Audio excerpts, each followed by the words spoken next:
ना तर मला कृष्णचरित्र सांगण्याची इच्छाच होत नाही दादा. एवढं रामचरित्रामध्ये भाव आहे, लक्षात घ्या. मी म्हणतो कदाचित तुम्ही कथा कितपत ऐकता माहीत नाही, पण आमच्या घरामध्ये रामचरित्र उतरवणं गरजेचं आहे.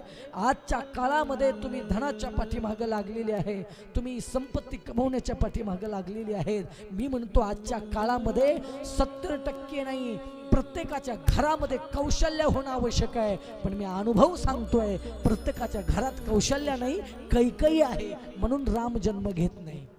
बरोबर आहे, म्हणून त्या ठिकाणी संस्कार नाहीत, म्हणून तर त्या रामाला 14 वर्ष वनवास भोगावा लागतो ना रे. म्हणून मी म्हणतो त्याच्याही घरात रामाचं महत्व कळालं पाहिजे ना दादा. म्हणून कैकई आहे ना, अरे तुम्ही नावानं कैकई असा रे, पण विचारानं कैकई नको. लक्षात ठेवा, 14 वर्षाचा वनवास. रात्रीच्या वेळेला सुमंतजी रथात होते, राघवजी निघणार, राघवजी बसलेले गंगेच्या तीरावरती आलेले होते.